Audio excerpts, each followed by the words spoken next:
nous vous présentons l'unité d'enseignement internalisé La Piste aux étoiles. Dans cette vidéo, vous allez découvrir des moments forts de partage et d'émotion. Bienvenue à La Piste aux étoiles. Alors l'unité d'enseignement, nous l'avons ouvert en septembre 2024, le 2 septembre 2024, pour environ 37 élèves. L'UAP Ladré de Féchin, c'est un établissement pour enfants et adolescents polyhandicapés qui accueille une cinquantaine d'enfants. On a 50 places en internat permanent, en semi-internat et en accueil temporaire. Donc l'unité d'enseignement est implantée au sein de l'établissement, dans un bâtiment qui est un petit peu excentré. Ça permet aux enfants d'aller comme s'ils allaient à l'école. Donc le projet a été construit en partenariat avec l'Éducation nationale, qui nous a notamment aidé à rédiger le projet pédagogique de la classe, et l'ARS qui a financé l'ensemble du projet. Donc la piste aux étoiles évoque tout d'abord un lieu où l'enseignement adapté se déroule, en lien du coup avec la thématique de l'établissement, parce que nos noms de groupe sont sur la thématique du cirque, donc les acrobates, les jongleurs, les artistes et les voltigeurs. C'est une très grande joie d'annoncer en CVS que l'unité d'enseignement allait prendre vie. Alors le projet s'est construit aussi en lien avec les professionnels. Ils ont été intégrés aussi à la mise en place. L'enseignement est composé de 2 professionnels, Erika l'enseignante et Karima la monitrice éducatrice. Mais c'est un travail vraiment pluridisciplinaire avec une équipe qui s'est rendue disponible aussi auprès d'Erika et Karima pour vraiment spécialiser les besoins et leur expliquer aussi le profil de chaque enfant. Je pense par exemple au kinésithérapeute. Alors Erika est une enseignante spécialisée qui a été détachée par l'Éducation nationale à temps plein. Elle est toute la semaine au sein de l'établissement. C'est une enseignante qui est très investie et qui avait aussi fait le choix de venir enseigner auprès des enfants polyhandicapés. Les enjeux et les perspectives pour l'unité d'enseignement, ce sera de pouvoir augmenter peut-être le temps de scolarité pour certains des enfants, de pouvoir proposer aussi des temps de scolarité en collaboration avec les écoles. Lorsqu'elle avait 10 mois, le neuropédiatre de Jeanne de Flandre nous a annoncé votre fille est polyhandicapée, elle sera probablement jamais diagnostiquée, elle a une maladie rare et je vous le dis tout de suite, elle ne sera jamais scolarisée.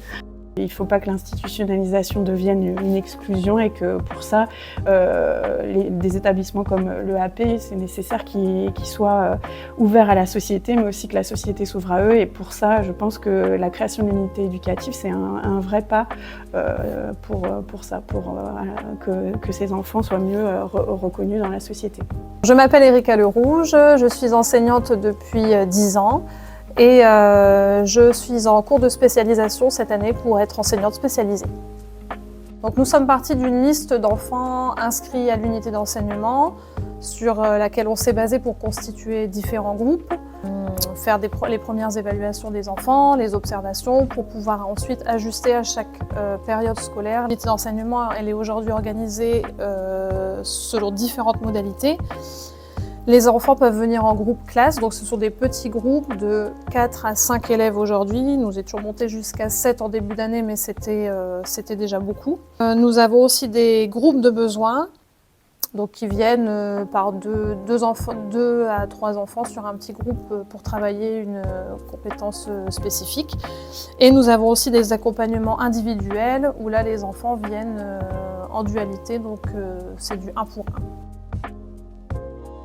Alors oui, on constate beaucoup de progrès déjà chez certains de nos élèves. Ton prénom, il termine par quelle lettre, Mathias?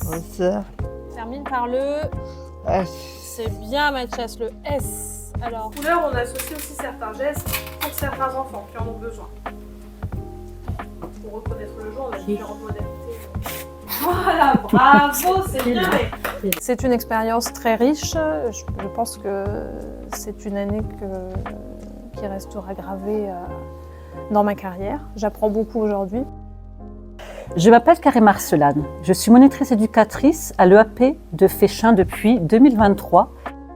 J'accompagne les enfants scolarisés dans leur inclusion scolaire, éducative et leur autonomie.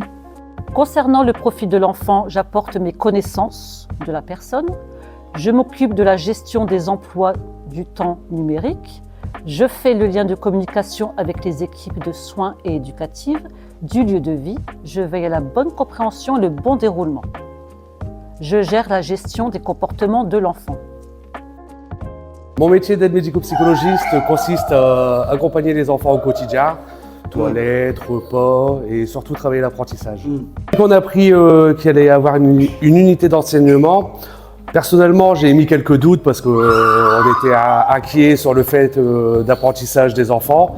Et au final, on est super satisfait parce qu'on voit une évolution positive. C'est que du plus pour eux et c'est que du bonheur. Personnellement, je me sens ça comme une fierté. On est fiers de les amener, ils sont contents, on voit leur sourire sur leur visage. Quand on va les rechercher, on découvre le travail qu'ils ont effectué. Et personnellement, c'est que du bonheur. J'avais pas d'a priori sur l'unité qui allait s'ouvrir scolaire, au contraire, parce que même si pour certains enfants c'est plus difficile, mais dans tous les cas c'est quand même bénéfique. Ça les fait sortir du groupe, ça les fait faire des activités et enfin voilà, c'est top pour eux quand même, quoi. Oui, ils sont super contents. On a un grand sourire quand on part de l'école et on voit qu'ils évoluent énormément. Quand on nous avait dit que Jade a été choisie pour faire partie de l'enseignement spécialisé, on a trouvé que c'était une belle opportunité pour Jade, puisque ça a toujours été une porte qui lui a été fermée. Donc on avait fait un peu le deuil qu'elle puisse aller en unité scolaire au vu de ses difficultés. Et voilà, c'était une chance pour elle d'y être accueillie et d'être avec des enfants aussi extraordinaires qu'elle. Si j'avais un message à faire passer, ce serait qu'il faut arrêter de mettre nos enfants handicapés dans des cases, puisqu'ils ont tous et toutes des petits potentiels. Il faut prendre en compte bien sûr leurs difficultés et leurs besoins, mais je pense que tout enfant a le droit à avoir sa chance d'être en unité scolarisée un jour.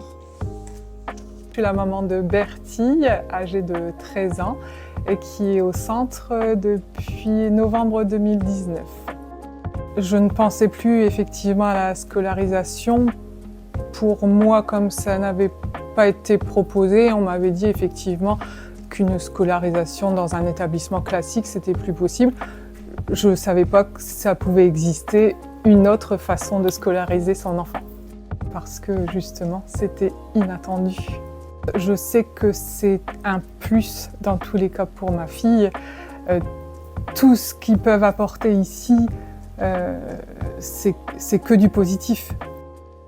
À la piste aux étoiles, chaque enfant trouve sa place et apprend à son rythme grâce à l'accompagnement d'une équipe engagée. Parce que l'école doit être un droit pour tous, continuons ensemble à ouvrir de nouveaux horizons pour ces enfants extraordinaires.